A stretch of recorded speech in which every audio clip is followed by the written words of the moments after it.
Hvordan definerer man grænsen for, hvor meget man kan bøje naturens love af sin egen vilje? Er det også virkelig for det bedste for folket, eller kommer man til at misbruge det til sin egen formål?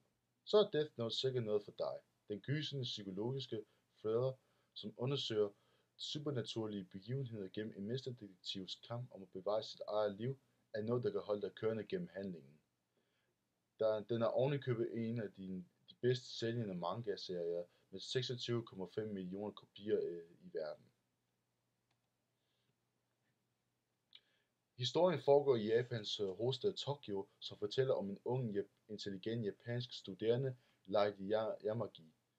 Han er meget præget af korruption og vold, der eksisterer i verden, og ved tilfældig dag finder han en overnaturlig notesbog kaldet Death Note, som blev smidt på jorden af en shinigami, som hedder Ryoku, som er en dødshersker.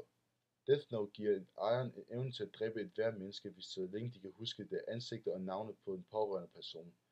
Derefter prøver Light på at skabe det perfekte utopia ved at rense verden for kriminelle ved hjælp af notesbogen, men han får modstand af den mystiske mesterdetektiv L, som er ansat for at løse sagen om de mystiske drab i Japan.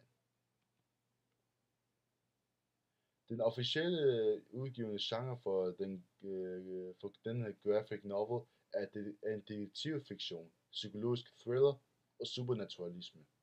Formatet er opbygget som en retorisk format, hvor man sætter meget fokus på handlingerne, der sker i historien. Strukturen består af den dramaturgiske model, hvor handlingen begynder stille og roligt med en kedelig hverdag. Handlingen tager dernæst en kraftig drejning, da hovedpersonen tager brug af Death Note og bevæger sig mod de konflikter, der opstår med en masse mennesker, der dør, det vil sige at kaos opstår. Siderne består af mellem 2 til 3 sider gennemsnitligt, og der er også gennemsnitligt 7 sider på hver enkelt side. Et ramme er også retorisk, det vil sige, at billederne ikke har faste former, og hvor hver billede er forskelligt ud fra hvor vigtige de er for handlingen.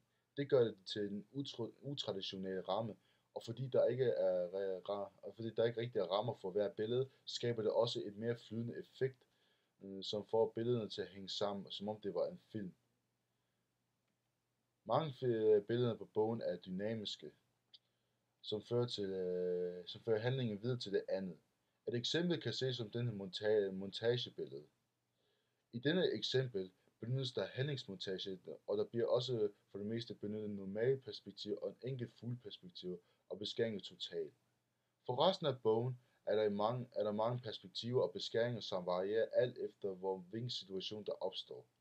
Som regel er nærbilleder ved samtaler fra de personer, som f.eks. hovedpersonen taler med. Der er også et andet eksempel på et tøvende billede som den her.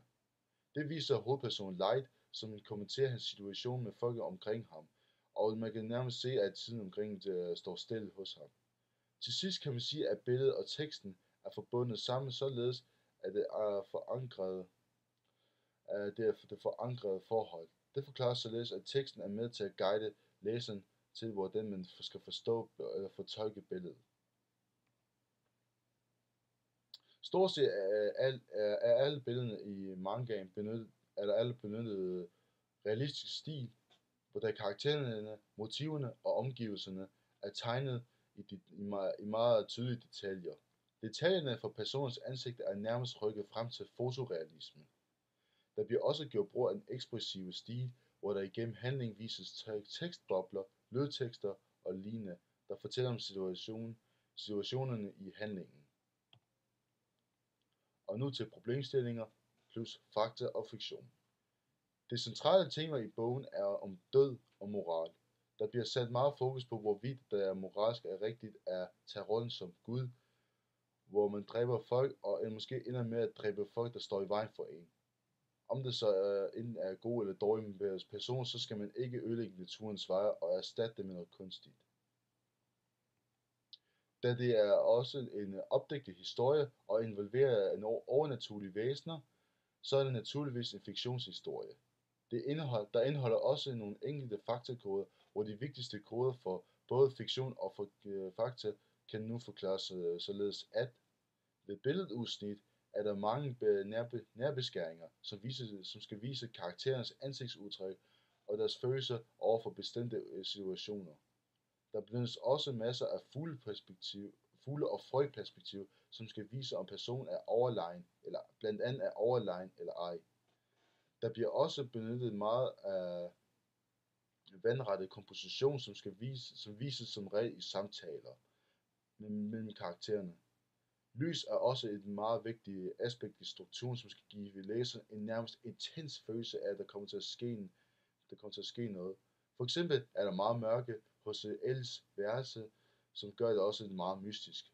Til sidst er der så berettermodellen, som hænger tæt sammen med det dramaturgiske model, og den handling kommer til at sprede sig både fra det rolige til det kaotiske. Og så kommer min vurdering af bogen. Bogen har en meget nervepirrende handling, når man kommer mere igennem handlingen. Fordi det også er en dramaturgisk model, vil man handlingen tage en længere skridt mod det kaotiske del. Der er også en meget detaljeret og opbyggende karakterbeskrivelse, som gør, at man holder sig mere fast på historien og karaktererne. Og fordi bogens stil er mere et realistisk stil, vil man kunne relatere sig til selve historiens handlinger fra film og tv-serier.